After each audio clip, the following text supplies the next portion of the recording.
ऐसा दावा तो आयुर्वेद करता है कि हाँ जी, बीमारी जड़ से खत्म हाँ होती जी, है। बीमार कभी हम किसी को होने ही ना दें। डेली रूटीन्स में ले आए आयुर्वेद को, तो ही हम बीमारियों के बिना जीवन जी सकते हैं। और आपने देखा होगा 30 ईयर्स के लोग हैं, एसिडिटी हो रही है। अब वो एसिडिटी बहुत ज़्यादा।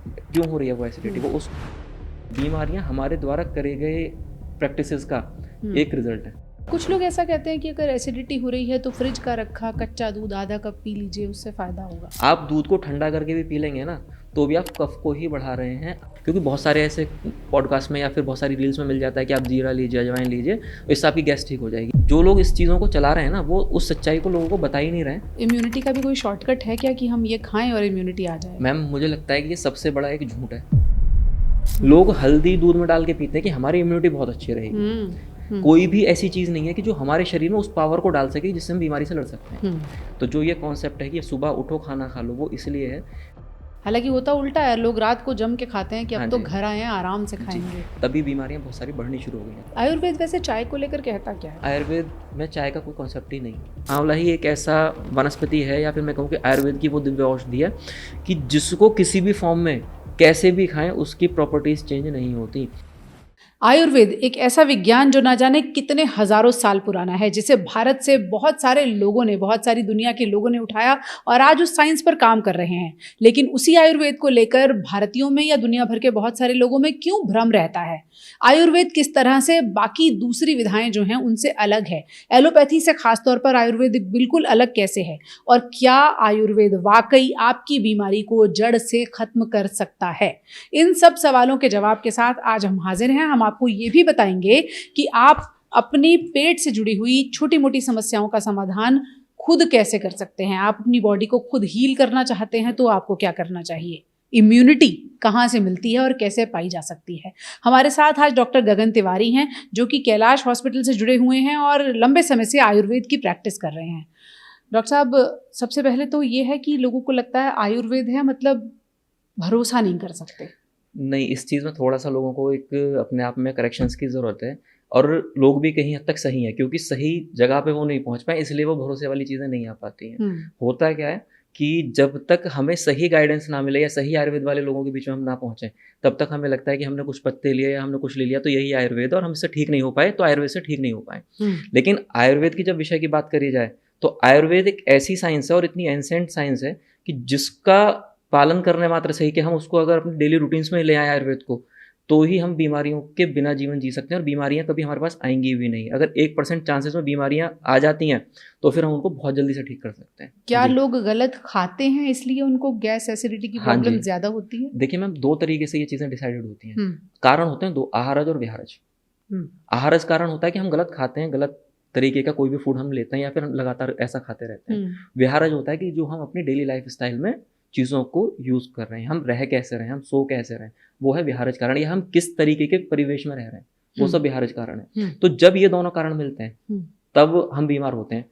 मैं किसी पेशेंट को जैसे कई बार मिलता हूँ, तो पेशेंट क्या कहता है, मेरी डाइट बहुत अच्छी है सर, और मैं बिल्कुल घर का खाना खाता हूँ और बहुत अच्छे से रहता हूँ, पर फिर भी मुझे एसिडिटी या फिर मुझे कोई और बीमारी हो रही है। अब जब हम उसके फाइंडिंग्स करते हैं, मैं तो जी रात को 2 बजे सोता हूँ। मैं रात को 2 बजे सोता हूँ। अब 2 बजे सोना क्या है, खाना नहीं है। 2 बजे सोना क्या है, वो विहारज कारण है। अगर आप उस प्रैक्टिस को भी अच्छा नहीं कर रहे हैं, तो भी आप बीमार हो। तो प्रैक्टिसेस क्या है? प्रैक्टिसेस आहार और जो विहारज, रहना और खाना, दोनों में ही सुधार करना पड़ेगा, तभी हम बीमारी से बच सकते हैं। कौन से खाने हैं जो एसिडिटी को बढ़ाते हैं? एक तो आपने कोई कहा भी, देखिए मैम, कोई भी उष्ण फूड हो सकता है, वो एसिडिटी को बढ़ाएगा। अब उष्ण कौन कौन से हो सकते हैं? जो तीक्ष्ण है। तीक्ष्ण कैसे? कि जैसे मिर्च हो गया। आप अगर उस तरीके की फूड्स की हैबिट्स और आप लगातार उसकी प्रैक्टिसेस करते हैं, तो वो एसिडिटी को बढ़ाएगा। इसके साथ में एक छोटी सी चीज़ और है, कर्ड। सब लोग अपने हम घरों में खाते हैं, पर डे खाते हैं, पर लोगों को यही नहीं पता कि कर्ड जो होती है वो किस समय पे खानी चाहिए या नहीं खानी चाहिए। गर्मियों में तो दही सबकी फेवरेट है। सबकी फेवरेट होती है, और यही हम लोग सब गलतियां करते हैं। और आयुर्वेद यही साइंस है। अच्छा। दही क्या चीज़ है? दही उष्णवीर्य होती है, दही गर्म होती है। अगर दही का जो नेचर है ना, वो गर्म होता है, तो दही नहीं खानी चाहिए। अगर हम दही सर्दियों में, गर्मियों में या समर्स में खाते हैं, तो हम एसिडिक डिस्कम्फर्ट्स की तरफ ज़्यादा हो जाते हैं, हमारी एसिडिटी और ज़्यादा बढ़ती है। इसीलिए बोला गया कि सर्दियाँ आ गई हैं, छाछ पिया जाएगी। छाछ का टाइम आ गया, छाछ या लस्सी का टाइम आ गया, गर्मियाँ तो गर्मियाँ जब आ गई है, तो उसमें लस्सी या छाछ अगर आई है, तो वो इसलिए आई है क्योंकि छाछ जो है ना, वो शीतवीर्य है, वो ठंडी है। तो ठंडी चीज़ ही आपको ग्रीष्म ऋतु में, गर्मियों में दी जाएगी, जिससे आपका जो पित्त है या फायर है वो न्यूट्रलाइज रहे। इसीलिए 2 महीने में छाछ पीने का विधान है। दही और छाछ एक ही चीज नहीं? एक चीज़ नहीं है मैम, क्योंकि सबका प्रोसेसिंग का पैटर्न चेंज हो जाता है। बनती सारी चीज़ दूध से ही है, लेकिन जब उनका फॉर्मुलेशन होती है या फिर मैं कहूँ कि पैटर्न होता है या प्रोसेस होता है, तो सब चीज़ें अलग अलग अपने नेचर्स में चली जाती हैं। तो ये ज़रूरी नहीं है कि अगर दही और छाछ है तो वो एक है, क्योंकि उसका जिस तरीके से उसका प्रोसेस करा गया वो प्रोसेस ही एक कारण है कि दही से छाछ बनाई, उसका मक्खन हमने निकाला, तो उसको जब हमने अलग अलग करा तब उसकी हमने नेचर को चेंज करा है। बनता दूध से पनीर भी है, ठीक है ना, दूध से दही भी है, दही से ये भी है, तो बहुत सारी चीज़ें बनती हैं। तो लेकिन जब हम उनके पैटर्न को चेंज करते हैं, हम उसकी प्रकृति को चेंज करते हैं, उसकी प्रकृति भी हम चेंज कर लेते हैं। यानी गर्मियों में दही की जगह छाछ पीना चाहिए। तो अगर छाछ पियेंगे तो हम अपने पित्त को कंट्रोल कर पाएंगे। दूध पीने के लिए भी कोई नियम है? हाँ जी मैम, दूध पीने का भी एक नियम है। दूध का जो नियम है, दूध कभी भी मॉर्निंग में खाली पेट नहीं पीना चाहिए। अच्छा, लोग सबसे पहले दूध पीते हैं। क्यों? अब क्यों मैं इस बात को बोल रहा हूँ, देखिए दूध सुबह कौन इंसान पी सकता है, मतलब ये नियम एक प्रैक्टिकल नियम की मैं आपको बात बता रहा हूँ। मैं कोई ऐसी चीज नहीं बोल रहा हूँ जो मोटे तौर पर लागू होता है। जो मोटे तौर पर लागू होता है। क्या हम ओबीज होने शुरू हो गए? लगभग हमारा जितना भी, अगर आप तो सब जगह देखते भी हैं कि लगभग पिछले 25 साल का अगर पैटर्न उठाएं तो हर तीसरा आदमी आपको या तो मोटा मिलेगा या फिर ओबेसिटी की तरफ जा रहा होगा, इस तरीके का मिलेगा। भारत मोटापे की तरफ जा रहा है। हाँ, बनता जा रहा है। क्यों? क्योंकि हमने उन कारणों को ही नहीं समझा कि ऐसा क्यों हो रहा है। देखिए, अग्नि, वात, पित्त, कफ, दोष, ये ही डिसाइड करते हैं कि आपकी बॉडी, आपकी हेल्थ कैसे रहने वाली है। अगर आपका कफ दोष बढ़ना शुरू हो गया है, कफ दोष मैं पहले ही बता चुका हूँ, जिसको हम वाटर से लेते हैं, तो आप एक्सेसिव ओबेसिटी की तरफ या ओबीज हो चुके होंगे या बढ़ने शुरू हो चुके होंगे। तो हमने कफ को कंट्रोल करना है। दूध क्या होता है? दूध आपका कफ होता है। कफ से मतलब जो कफ को बढ़ाए, स्निग्ध है, मधुर है, मधुर कहते हैं हल्का मीठा है, तो वो आपके कफ दोष को इंक्रीज करता है। जब सुबह, अभी एक कॉन्सेप्ट मैंने पहले रूल बताया था कि सुबह डाइजेस्टिव फायर बहुत तेज होती है, उस टाइम पे हमें खाना खाना चाहिए। और एक कॉन्सेप्ट मैंने बताया कि आग हमने जलाई, उसके ऊपर पानी डाल दिया तो आग बुझ जाएगी। तो दूध क्या है? दूध एक पानी का या फिर कफ का प्रतीक है। जितना भी डाइजेस्टिव फायर है मॉर्निंग में, वो आपकी इंक्रीज हो रही है। जब आपने दूध को पिया तो दूध क्या करेगा? आपको कफ को बढ़ाएगा। जैसे ही कफ को बढ़ाएगा तो आपकी डाइजेस्टिव फायर स्लो हो जाएगी, और जैसे ही आपकी जठराग्नि या डाइजेस्टिव फायर स्लो होगी तो आपका क्या होगा? इंडाइजेशन होना शुरू होगा। जब इंडाइजेशन होगा तो फिर वो आपको मेद रोग कहते हैं, फैट को इंक्रीज करना शुरू करेगा। अगर वो इंक्रीज करेगा आपका, तो फिर आप ओबेसिटी की तरफ या और किसी भी डिजीज की तरफ या इंडाइजेशन की तरफ जा सकते हैं। मतलब मैं ये नहीं बोल रहा हूँ कि ओबीज ही होंगे, कोई भी डिजीज हो सकती है। हो सकता है भूख ही ना लगे, हो सकता है आपको जो खाने का मन है वो मन ही ना करे, तो इस तरीके की चीजें हो सकती हैं। फिर दूध को कब पीना चाहिए, बात आती है ये वाली। देखिए, जिस तरीके से सुबह फायर का टाइम हो, मॉर्निंग का टाइम एयर का हो गया, जब सन निकलना शुरू हुआ, सूरज की किरण के साथ में फायर इंक्रीज होनी शुरू हुई। इवनिंग में चंद्रमा के टाइम पे हमारा कफ या वाटर एलिमेंट बढ़ना शुरू हुआ।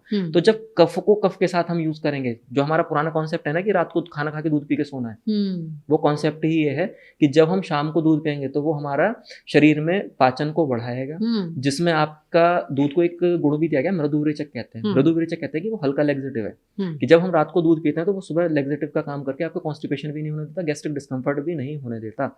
अगर हम वो करते हैं तो उस प्रैक्टिस से हम अपने डाइजेस्टिव सिस्टम को पावरफुल करते हैं। तो ये हमारे जो पूर्वज हैं वो बहुत समझदार हैं कि उन्होंने इस तरीके की चीजें बनाई और वो उनको फॉलो करते हैं। कुछ लोग ऐसा कहते हैं कि अगर एसिडिटी हो रही है तो फ्रिज का रखा कच्चा दूध आधा कप पी लीजिए, उससे फायदा होगा। वो केवल एक टेंडेंसी को चेंज करते हैं। मैम देखिए, होता क्या है, हम पानी को गर्म करते हैं, लेकिन पानी की टेंडेंसी आप बदल नहीं सकते। वो कुछ टाइम बाद फिर से ठंडा हो जाता है। क्यों ठंडा हो जाता है? इसलिए ठंडा हो जाता है क्योंकि उसकी टेंडेंसी ही ठंडा रहने की है। ठीक, आप दूध को ठंडा करके भी पी लेंगे ना, तो भी आप कफ को ही बढ़ा रहे हैं। आपको उस एसिडिटी में हो सकता है टेम्परेरी कोई फायदा 15 मिनट्स 20 मिनट्स का मिल जाए, क्योंकि सेंसेस नहीं मिलेंगे, होगा वो फायदा नहीं कह सकते उसको। कहेंगे क्या कि जब हमने ठंडा दूध पिया तो उसने सेंसरी ऑर्गन्स ने उस टाइम पे काम नहीं करा, या उस टाइम पे उसने वो उस चीज के एक लेयर क्रिएट कर दी जिससे हमें पता नहीं चला कि हमें एसिडिटी या बर्न्स हो रहे हैं या नहीं हो रहे हैं अंदर। ठीक करना किससे कहते हैं? कि हमने कोई चीज प्रैक्टिस में लेकर आए और उस प्रैक्टिस को करने के बाद में वो बीमारियां धीरे धीरे या तो डाइट्रेट होनी शुरू हो गई, या उसके सिम्टम्स कम होने शुरू हो गए, या फिर वो एक टाइम के बाद में खत्म हो गई, फिर वो हमें दोबारा सिम्टम्स आए नहीं। तो ठीक करना कहते हैं इसको। टेम्परेरी एरर्स को कि बहुत एसिडिटी या जलन हो रही थी, उसमें ठंडा दूध पी लिया तो वो 15-20 मिनट्स के लिए हो सकता है, पॉसिबिलिटीज हैं, लेकिन वो परमानेंट क्योरेशन नहीं है। परमानेंट क्योरेशन के लिए क्या कर सकते हैं? फिर वही बात आती है, आहारज और विहारज। आहार में अपने खाने को सुधारना बहुत ज़रूरी है, विहार में अपने रहन सहन को सुधारना बहुत ज़रूरी है। अगर हम इन दोनों में पैटर्न को फॉलो करते हैं तो जितने भी, लगभग मैं ये कहूँ कि पित्त के 40% मतलब अगर एसिड की हम बात करें तो पित्त फायर में 40 टाइप्स की डिजीज होती है मैम। अच्छा। तो 40 टाइप मतलब आयुर्वेद में डिजीज को डिवाइड भी कर दिया कि वात से कितनी, पित्त से कितनी और कफ से कितनी। वात से 80 टाइप्स के डिसऑर्डर्स बताएं, पित्त से 40 टाइप्स के और कफ से 20 टाइप्स के डिसऑर्डर्स बताएं या डिजीज बताइए। अगर हम उस पैटर्न को ही ठीक कर लें तो लगभग हम 40 बीमारियों से बच सकते हैं जो पित्त से होती हैं। जैसे कि क्या कर सकते हैं हम, फायर को बढ़ाने वाली या अग्नि को बढ़ाने वाली चीजों को एक समावस्था में ही खाएं। अब हम उस टॉपिक पर आ चुके हैं जो भारतीयों की सबसे बड़ी प्रॉब्लम है। भारत में सबसे ज्यादा बिकने वाली जो दवा है वो एंटासिड्स हैं, यानी एसिडिटी की जो दवाएं हैं उनका बाजार सबसे बड़ा है, पहले नंबर पर बिकती हैं ये दवाएं। गैस और एसिडिटी एक ही चीज होती है या अलग अलग होती है? मैम गैस्ट्रिक डिस्कम्फर्ट या एसिडिटी दोनों में बहुत बड़ा डिफरेंस है। ठीक है, गैस लोग डिफ्रेंशिएट ही नहीं कर पाते हैं कि हमको गैस है, हमको पित्त बढ़ा हुआ है, हमको एसिड हो रहा है। होता क्या है कि बस बोलते हैं कि पेट में अजीब सा हो रहा है, पेट फूल रहा है और हमें गैस बन रही है। हो सकता है कि एसिड भी हो सकता है गैस्ट्रिक डिस्कम्फर्ट। आयुर्वेद में एक शब्द आता है आदमान और आटो, कि पेट बहुत फूल गया, पेट में मटके जैसी ध्वनि आनी शुरू हो गई, हम जैसे मटके को बजाते हैं इस तरीके की कोई साउंड आ रही है, पेट में बबल साउंड महसूस होनी शुरू हो गई, तो हो सकता है हम उसको गैस में काउंट कर सकते हैं। लेकिन अगर हमें जलन हो रही है, हमें नॉजियाटिक फील हो रहा है, हमारे अगर नोजिया के साथ में हमें वॉमिटिंग भी अगर कुछ हो रही है तो उसमें हमें कोई भी बहुत ज़्यादा HCl या कहें कि एसिड जैसा कुछ सिक्रेशंस ऐसे बाइल्स निकल रहे हैं तो वो एसिडिटी में काउंट होता है। तो दोनों चीज़ों में डिफरेंशिएट करना ज़रूरी है। गैस्ट्रिक डिस्कम्फर्ट कॉन्स्टिपेशन वाले पेशेंट को भी हो सकते हैं और एसिडिक चीज़ें आपके जनरल बिना कॉन्स्टिपेशन वाले को भी हो सकते हैं। दोनों चीज़ें अलग अलग हैं। आयुर्वेद में क्या कुछ ऐसे घरेलू उपचार हैं जो एसिडिटी को कंट्रोल कर सकते हैं? हाँ जी मैम, देखिए आयुर्वेद में अगर घरेलू उपचार की बात करें, घरेलू उपचार या कोई भी औषधि, आयुर्वेद जो कहता है सबसे पहले आपने 3 स्टेप वो बताता है जो कारण है, मतलब हम किसी को भी ठीक कैसे कर सकते हैं। देखिए सबसे पहले आहारज कारणों को हमें सुधारना है। मैं तो बात यही करता हूँ कि हम कोई भी दवाई ना खाएं, चाहे वो आयुर्वेदिक में है चाहे वो एलोपैथिक में है, चाहे वो, मैं किसी पैथी की बात नहीं कर रहा, चाहे वो कोई भी पैथी है, कि हम पहले दवाइयों से बचें। और ऐसा ही कॉन्सेप्ट हमारे आचार्यों ने बताया कि दवाई को, मेडिसिन को 3rd नंबर पे रखा है। फर्स्ट नंबर उन्होंने आपका बोला आहारज, दूसरे पे उन्होंने बोला बिहारज। बिहारज कहते हैं आपके डेली लाइफ रूटीन्स को और आहारज कहते हैं आपके डेली डाइट को। अगर आप इन दोनों को ही ठीक कर लेते हैं, या डेली लाइफ रूटीन्स में आपका एक्सरसाइज भी आता है, अगर आप इन दोनों को ही ठीक कर लेते हैं और आप इनको ही फॉलो करते हैं तो तीसरी स्टेप की दवाई की आपको जरूरत ही नहीं है, चाहे वो घरेलू उपचार हो चाहे वो आपके मेडिसिनल ट्रीटमेंट कोई भी हो। ये जरूरत पड़ती कब है? जब हम इन दोनों में फेल हो जाते हैं, इनसे हमें रिजल्ट नहीं मिल पाते। लेकिन वो संभव है कि 1% केसेस ऐसे हो सकते हैं कि जिनमें ईश्वर की ऐसी इच्छा हो कि इनको बीमारी है, तो उनमें हमें मेडिसिन की ट्रीटमेंट की जरूरत पड़े, या उनको क्या रिजल्ट मिल पाते हैं वो एक फर्दर अलग विषय हो गया।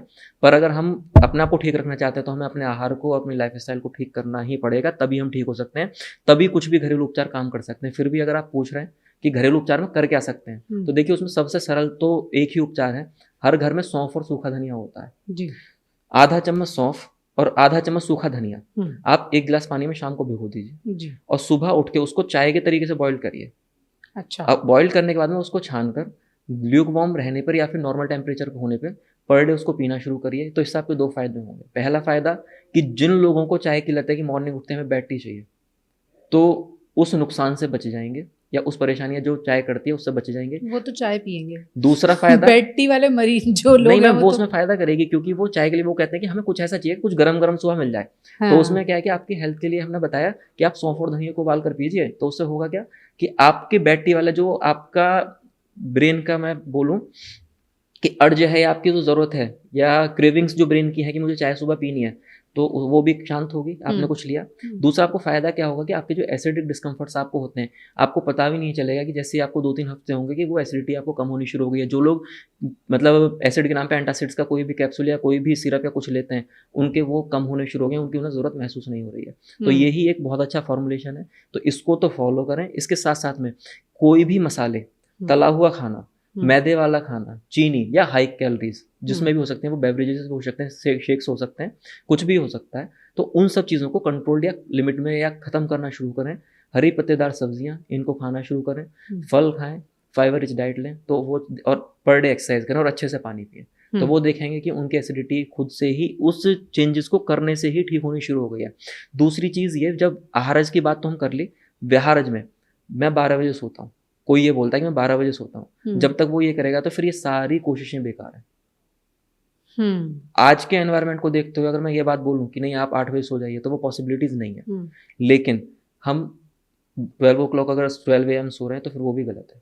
तो हमने हम्म। करना क्या है कि 10-10:30 या मिड 10 to 11 मिड हमें अपना सब कुछ बंद करके सो जाना सो चाहिए, जो जाना हम उन चाहिए। सीक्रेशंस को कंट्रोल कर सकें, क्योंकि बॉडी खुद से ही अपने आप को हील करती है। भगवान ने जो शरीर दिया है ना, खुद ही डॉक्टर है, किसी डॉक्टर की जरूरत हमें पड़ने वाली ही नहीं है, चाहे उसमें मैं ही क्यों नहीं हूँ।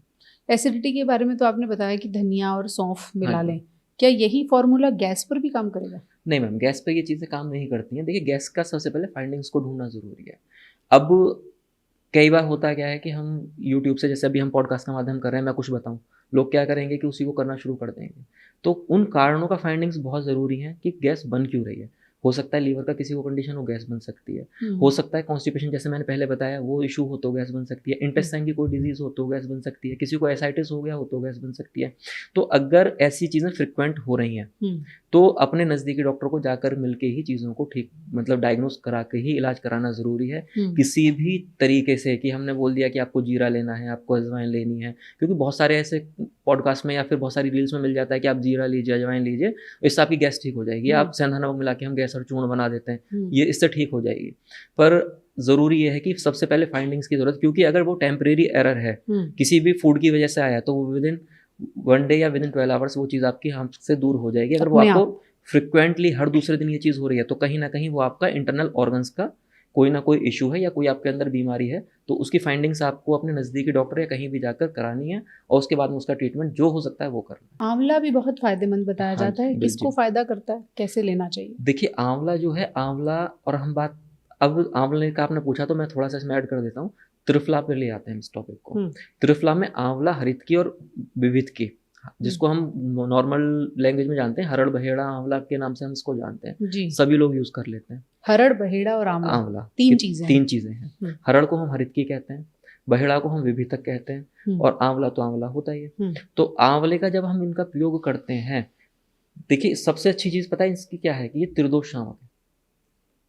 आप एयर एलिमेंट से परेशान है तो भी, आप फायर से परेशान है तो भी, आप कफके से परेशान है तो भी, आप तीनों कंडीशंस में इसको यूज कर सकते हैं। तो बॉडी टाइप कैसी भी हो कोई भी यूज कर सकता है, बस यूज करने का या टाइम का चेंजेस इसमें आ जाते हैं। जिस सवाल से हमने शुरू किया था उस जवाब पर खत्म करते हैं। आयुर्वेद जो दावा करता है कि आपकी बीमारी को जड़ से मिटाया जा सकता है, हो सकता है, बशर्ते आप जब आयुर्वेदिक दवाएं ले रहे हैं या आयुर्वेदिक इलाज पर हैं तो उसके साथ अपने पूरे लाइफस्टाइल पर काम करें। क्या खाना है, क्या नहीं खाना है, कैसे खाना है, कब उठना है, कब जागना है, इन आदतों को भी जब आप सुधार लेंगे तो फिर ये दावा आपको सच होता भी नजर आएगा। Thank you so much doctor साहब। आज मुझे लगता है लोगों को समझ में आया होगा कि जब आयुर्वेदिक दवा लेनी है तो थोड़ी मेहनत खुद भी करनी पड़ेगी। हाँ जी मैम, देखिए आयुर्वेद ना साइंस ही है एक।